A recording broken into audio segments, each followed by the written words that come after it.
Elyon and Cedric.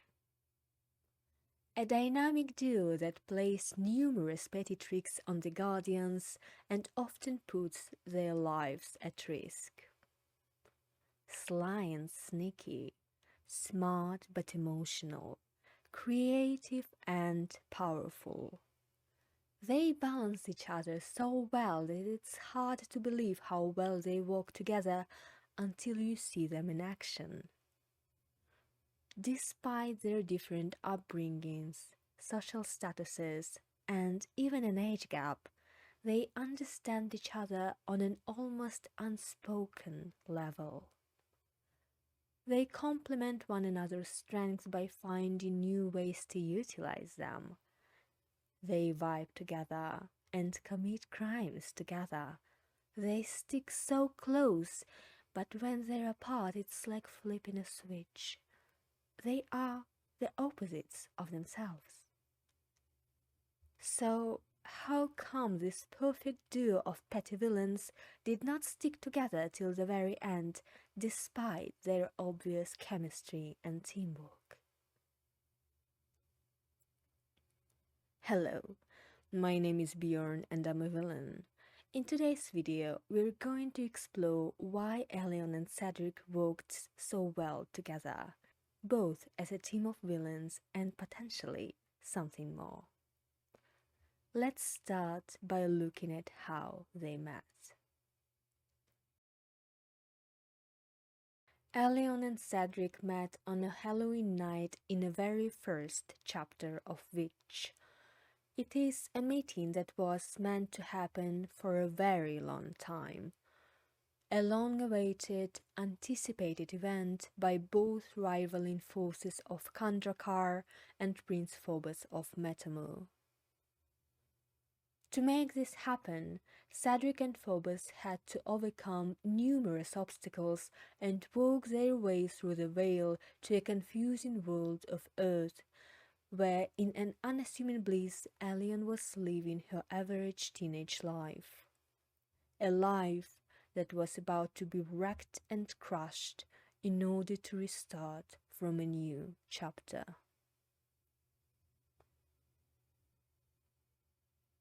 Though we've never been shown the efforts put into setting this plan in motion, it is hard to overlook that such a complex mission required years of preparation. Not only did Phobos have to find a way to bypass the veil, but he also had to locate his sister among billions of people on a densely populated planet. And given that he was not able to leave Meridian himself for the reasons unknown, he also had to train Cedric to execute those methods effectively in order for them to work as intended, which they did. Only Cedric's unquestionable loyalty and discipline could have prepared him for the monumental task ahead. To retrieve the princess from a faraway land and bring her home to a grieving brother sounds like the quest for a noble knight from a fairy tale. But here is the twist. To retrieve is not the same as to rescue. And in Cedric's case, that difference was fatal. Though brought together by Phobos' will rather than anything else, Elyon and Cedric ultimately share the same goals. Their core motivations align, even if their approaches and reasoning behind them differ. Cedric wants to bring Elyon to Meridian because his master ordered him to do so. He does not do it because his world is on the brink of death and Elyon is the only magical creature whose powers can negate that. This is Phobos' motive. Phobos wants Elyon back to rob her of her magic in order to gain a full control over Meridian. Cedric wants his master to succeed and enjoy more power that comes with such control. In order to achieve this, he has to prove his loyalty by bringing Elyon to the master and serve her on a silver platter, like a dish. To Cedric, taking Elyon home is a gateway into the perfect future where he is recognized by his king, awarded with the new Whisperer powers, and lives in the castle by King's side. The titles, the riches, the prestige and respect await him on the other side, in the end of the goal's completion. Elyon is the means. Taking her home is the goal. Power is the trophy. Elyon wants to go home because it needs her and because she sees no other ways to follow. When the reality crumbles before her eyes and everything she's ever known turns out to be a lie, what reasons does she have to keep on living a fake life when there is a noble goal and noble life a step ahead? Just take a perfect stranger's hand. It is so convincingly within her reach, it feels and seems so right, and it is everything she's ever wanted. She's special now. She's powerful. She's better than others. She's in her element and she's found her destiny. To Elyon, going home is to fulfill that destiny. It's like going on a life's mission or for a crusade. Going home and being home is both the goal and the final destination. Remaining home and becoming a queen is what awaits her in the end. Power is a bonus. Being one with her world is the trophy. Cedric is a guide. It is funny how, despite all the differences, you can still see similarities in their motivations. The priorities are all mixed up, but in the core remain same. The world, the power, each other, finding a place. They think alike and go to drastic measures to achieve it all, and they're both ready to make sacrifices for it. Cedric is ready to leave his world to find Elyon and live on Earth as long as necessary to track her down and drag back to Metamor. He's ready to live in a foreign world for it. He's ready to spy for it. He's ready to kill for it. Elyon believes him and wants to find the truth in her new homeworld. She's ready to throw away her past for it, turn her back on old friends. She's ready to abandon her parents and run away with a stranger for it. She's ready to torture and haunt for it. She's not ready to kill for it yet. But lie and deception are her primary weapons, and she learned how to wield both from Cedric. Speaking of learning from Cedric, their teamwork is truly something else, and especially in the first few chapters, the Guardians could really learn from these two. I find it quite ironic that Elyon and Cedric met on the same day all Guardians first met each other, and on the same day the Guardians were revealed their roles by Yanlin. Cedric revealed Elyon her true identity.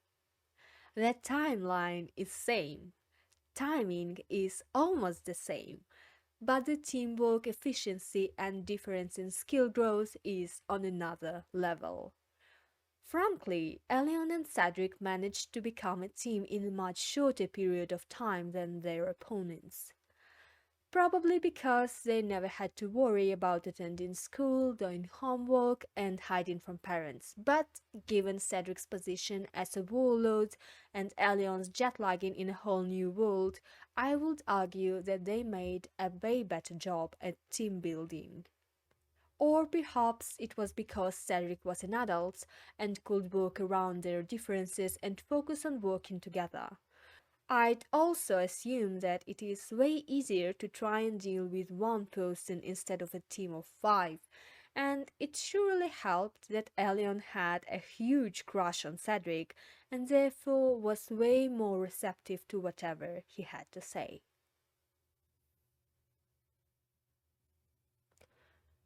Now, about the crushes and what that entails. Elyon having crush on Cedric is pretty obvious, just like any teenage crush is from the side. Cedric is well aware of it and plays into it in order to manipulate Elyon to do his and Phobos's bidding. Partly because he plays into it so well in order to take a full advantage of his influence, it ends up improving their team dynamic. It's almost like he enjoys having that attention and feeds his ego by it. Cedric's acting skills truly shine when he teases, charms, or simply spends time with Elyon.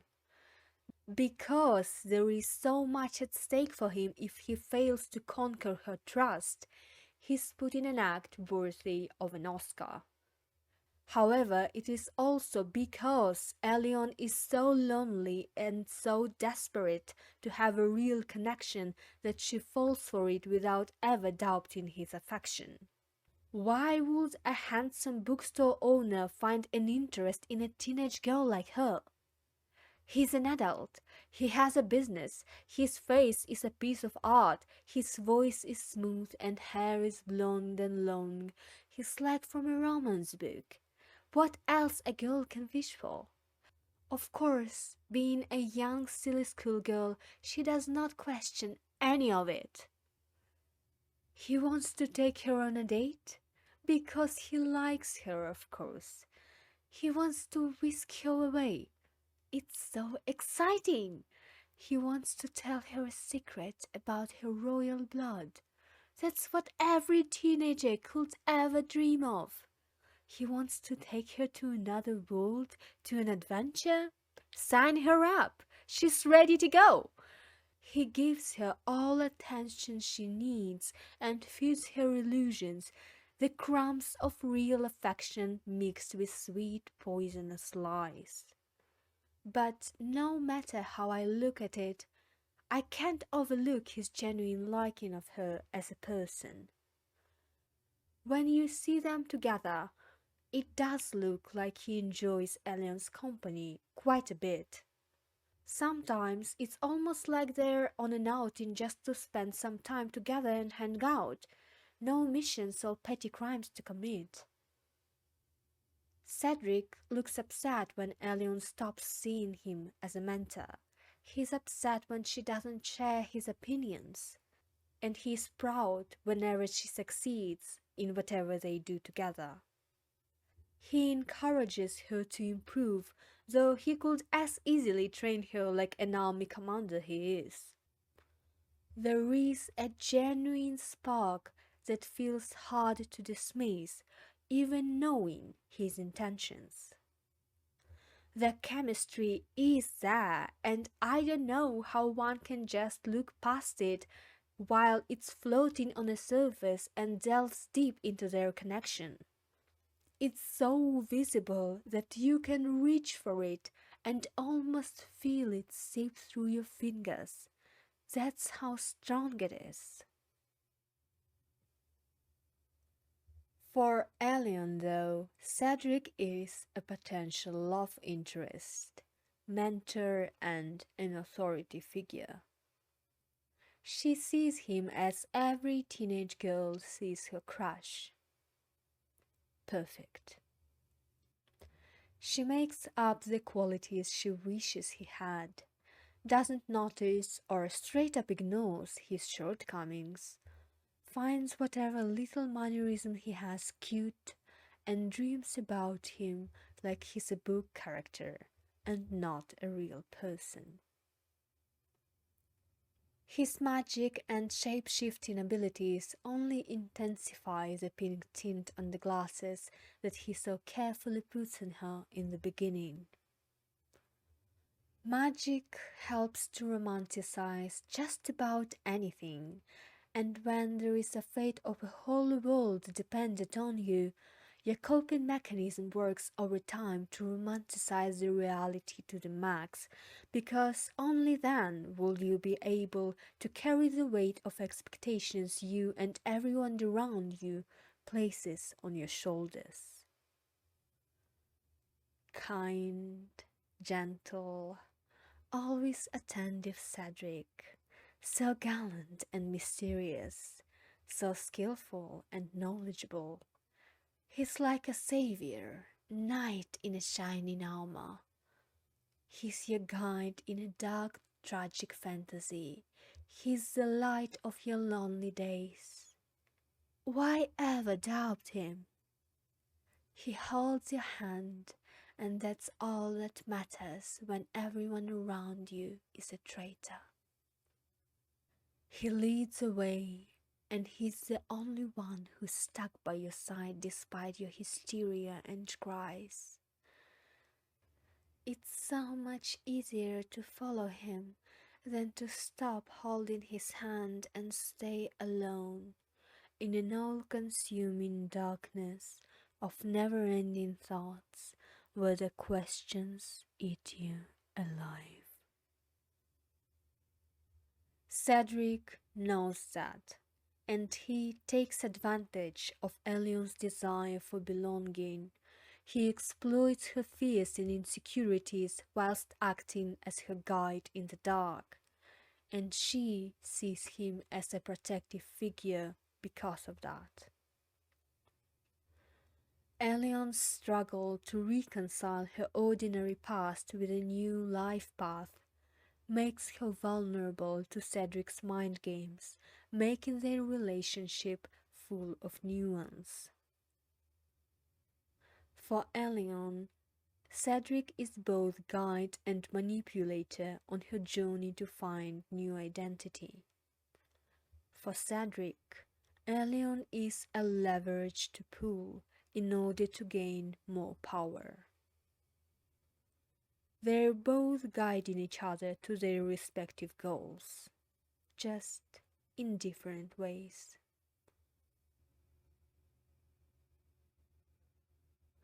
When I think of Elyon and Cedric, I often associate them with Team Rocket from Pokemon. And although Team Rocket is way goofier and less successful in their shenanigans, they also thrive on dramatic entrances and creating chaos. While Elyon and Cedric's schemes are more calculated, they share the same flair for theatrics and undeniable teamwork. They work together well and understand each other. Their interactions are loaded with tension, whether it's emotional or ideological. And surprisingly, they don't disagree with each other all that often. Even though Elyon and Cedric's connection is built on manipulation and ambition, there is an undeniable chemistry between them. Their relationship is a mix of admiration, conflict, suppression, and a shared sense of purpose. They're both driven by dark desires for power and recognition, for status and revenge, and that is what's bringing them even closer. In the past, I often used to think of how compelling they would be as a couple. They look so good together, and their interactions are often charged with an ever so slight hint of flirting. However, now that I'm grown, I look at these hints with a sad smile as I can clearly recognize that most of it is just a manipulation tactic. I would love to explore the idea of them being romantically involved one day, but to be honest, the age gap makes me gagging. It does not prevent me from shipping and cheering for them as a team though. Their team dynamic is truly fascinating if you give it a thought. Yes, it's a mentor mentee one, but nevertheless, Cedric is more experienced, calculating, and cold. Elyon is more passionate and often driven by emotion. While Cedric plans out their strategy, Elyon executes most of it under his direct supervision. Elyon is powerful in her own right, but Cedric has more control overall. Elyon can deal magical damage, and Cedric protects them from physical attacks. They both can shapeshift and cast spells, but Elyon's reach is much stronger. However, she would not stand a chance in a close combat, so Cedric is always there to cover her back. They complement each other's strengths as their differences balance each other out. So, why did they not stick together in the end? I would say the drastic contrast in purposes and worldview. While initially Elyon and Cedric were carbon copies of each other in terms of their views on Guardians, Kandrakar, and Meridian, that did not stay true for long. See, in the beginning, Cedric imported his world perception into Elyon's head and manipulated the circumstances to fit into that narrative. However, as time passed, he struggled to control every single aspect of change in reality, and eventually that led to Elyon developing her own understanding, or rather misunderstanding, of her situation. These snowballed into an avalanche of unanswered questions and plot holes in Cedric's narrative that he could not patch up anymore, because with every new cover up he would have to say more lies that would expose a whole layer of old lies underneath. This avalanche then manifested in Elyon's eventual distaste towards him, growing distance between them, and her simply not being able to stand him around. As I said earlier, Cedric's journey was always about power. Elyon's was personal. It was never just about power for her. It was about searching for identity, destiny, reclaiming her place in the universe, or even duty. She started out as power hungry, but eventually her priorities shifted towards pursuing a higher purpose, while Cedric's stayed in one place. I'm convinced that this is what truly caused their drifting apart. It was never about his attempt to kill Will or being downward cruel. It wasn't about the lies, it was about him not being able to think broader and see beyond his own needs. If only he was able to do that, I'm sure they would be able to reconcile and defeat Phobos alongside the Guardians, or even without them. But he could not change his trajectory.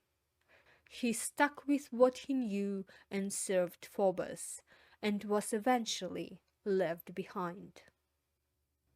He could not adapt, and you would think that a literal shapeshifter would not struggle with that one bit, but he did. And Elyon moved on without him.